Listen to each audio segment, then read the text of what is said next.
2월 9일 월요일. 지켜야 할 사명. 기상청이 발표한 2026년 1월에서 3월 전망은 우려스럽습니다. 한반도 기온이 평년보다 높을 가능성이 크고 특히 해수면 온도가 평년보다 높을 확률이 82에서 98%에 달합니다. 최근 10년간 평균 기온은 평년 대비 1월에서 3월 사이 0.5에서 1.5도나 상승했습니다. 문제는 이것이 단순한 계절 변동이 아니라는 점입니다. 해수면 상승은 저지대 침수와 해일 같은 재난으로 이어지고 해양 생태계 전반을 위협합니다. 국립해양조사원은 2070년까지 우리나라의 경제적 피해가 부산만 연간 3조 6천억 원에 이를 것으로 예측합니다. 더 심각한 것은 우리의 대응입니다. 2026년 기후변화 대응 지수에서 한국은 67개국 중 63위를 기록했습니다. 세계 10위권 경제 대국이 기후 대응에서는 최하위권에 머물러 있습니다. 창세기는 하나님께서 인간에게 땅을 경작하며 지키게 하셨다고 기록합니다. 여기서 지킨다는 것은 단순히 사용하는 것이 아니라 보존하고 돌보는 책임을 의미합니다. 하나님께서 창조하신 이 땅을 잘 관리하는 것은 선택이 아닌 사명입니다. 우리가 물려받을 다음 세대를 위해 그리고 창조주를 향한 책임으로 지금 행동해야 합니다. 오늘의 말씀. 여호와 하나님이 그 사람을 이끌어 에덴 동산에 두어 그것을 경작하며 지키게 하시고. 오늘의 만나. 하나님께서 맡기신 창조 세계를 지키는 것은 믿음의 실천입니다. 작은 실천부터 시작해 보시기 바랍니다.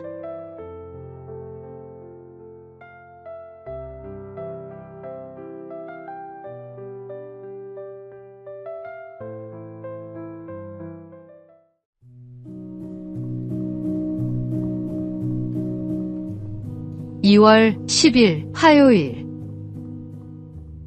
행복한 가정의 원칙.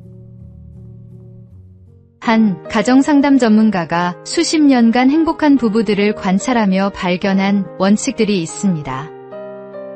그는 사람들의 만족감은 대부분 가정생활에서 유래한다고 말합니다. 행복한 가정을 위해서는 함께 있는 시간이 필요하고 부부는 서로에게 솔직해야 하며 위기가 닥쳤을 때 같은 관점을 가지려 노력해야 합니다. 특히 눈여겨볼 점은 이것입니다. 부부는 자기의 욕구보다 배우자의 욕구를 우선해야 한다. 그리고 잘못된 것을 지적한 만큼 잘된 것은 칭찬해야 한다. 이는 비난보다 격려가, 요구보다 배려가 관계를 더 건강하게 만든다는 의미입니다. 성경은 남자가 부모를 떠나 그의 아내와 합하여 둘이 한 몸을 이룰지로다라고 말씀합니다. 한 몸이 된다는 것은 단순히 함께 사는 것이 아니라 서로를 이해하고 존중하며 상대방의 필요를 내 것처럼 여기는 것입니다. 완벽한 가정은 없습니다. 하지만 서로를 향한 사랑과 신뢰를 조금씩 쌓아갈 때 우리는 하나님께서 원하시는 행복한 가정에 가까워집니다. 오늘의 말씀. 남자가 부모를 떠나 그의 아내와 합하여 둘이 한 몸을 이룰지로다. 오늘의 만나. 오늘 가족에게 비난보다 격려를, 요구보다 배려를 먼저 실천해 보시기 바랍니다.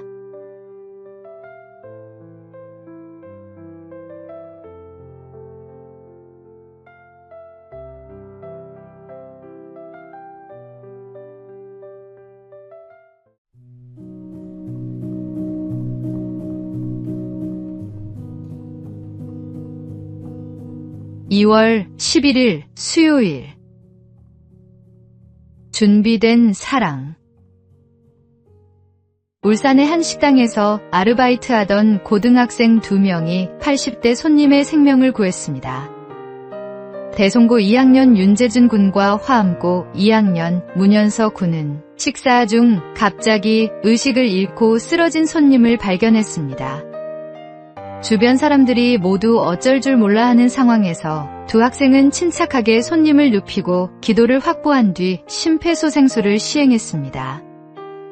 2분 후 손님은 의식을 되찾았고 119 구급대가 도착해 병원으로 이송했습니다. 윤 군은 어려서부터 아버지를 따라 심폐소생술을 10번 가까이 배웠다. 학교 안전 교육도 도움이 됐다며 실제 상황에서 당황하지 않고 대처해서 기쁘다고 말했습니다. 평소의 준비가 위급한 순간에 생명을 살립니다. 성경은 내 이웃을 내 자신같이 사랑하라고 말씀합니다. 이웃사랑은 추상적인 개념이 아니라 구체적인 행동입니다. 두 학생처럼 배운 것을 실천에 옮기는 용기, 남의 일에 발벗고 나서는 마음이 진정한 이웃사랑입니다. 오늘의 말씀, 자녀들아, 우리가 말과 혀로만 사랑하지 말고 행함과 진실함으로 하자. 오늘의 만나, 오늘 누군가를 위해 내가 준비할 수 있는 것이 무엇인지 생각해 보시기 바랍니다. 작은 준비가 큰 사랑이 됩니다.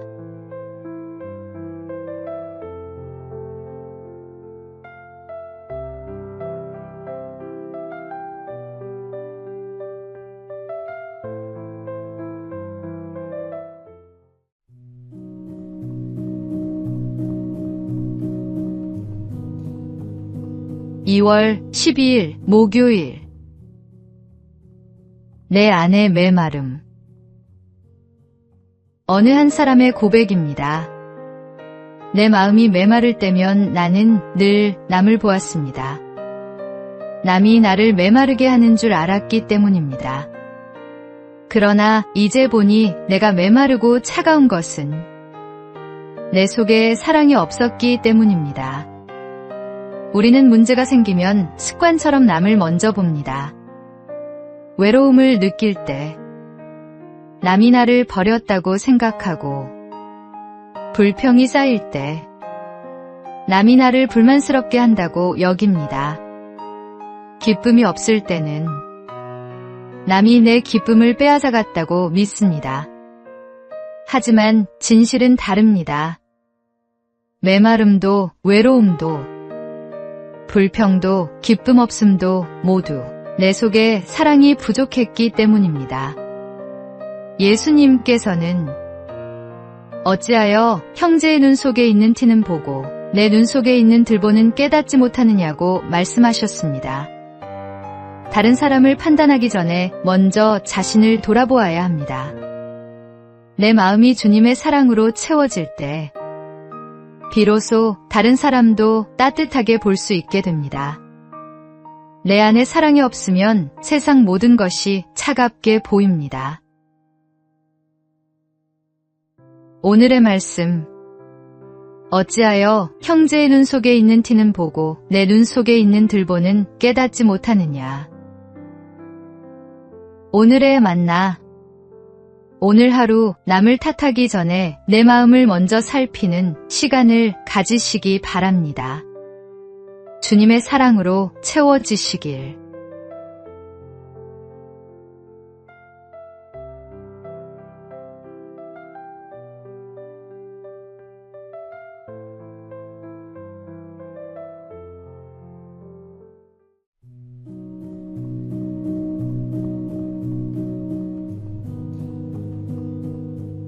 (2월 13일) 금요일. 성급한 판단. 우물에 빠진 여우 한 마리가 어떻게 하면 다시 밖으로 나갈 수 있을까 한참 동안 궁리하고 있었습니다. 마침 염소 한 마리가 그곳에 나타났습니다. 염소는 목이 말라 여우에게 그 물은 맛이 있는지 또 충분히 있는지를 물었습니다. 여우는 자신이 위험에 빠져 있다는 것을 감추고 대답했습니다. 여보게, 어서 내려오게. 이 물은 아주 좋아서 나 혼자 마시기 아까울 정도야. 또 너무 많아서 다 마실 수도 없을 지경일세.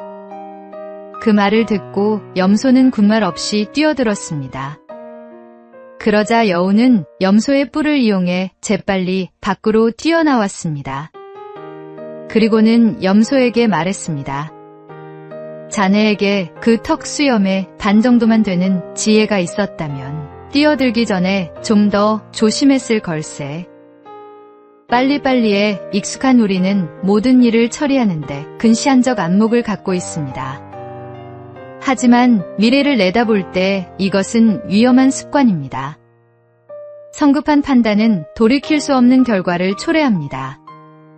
쉽게 다른 사람의 꾀에 넘어가지 않으려면 한 번 더 생각하는 지혜가 필요합니다. 하나님께서 주시는 분별력으로 오늘 앞에 닥친 하루를 넘기기보다는 1년 뒤, 10년 뒤를 내다보는 안목을 가져야 합니다. 오늘의 말씀. 모든 것을 참으며, 모든 것을 믿으며, 모든 것을 바라며, 모든 것을 견디느니라. 오늘의 만나. 오늘 중요한 결정 앞에 섰다면 서두르지 말고 기도로 하나님의 인도하심을 구하시기 바랍니다.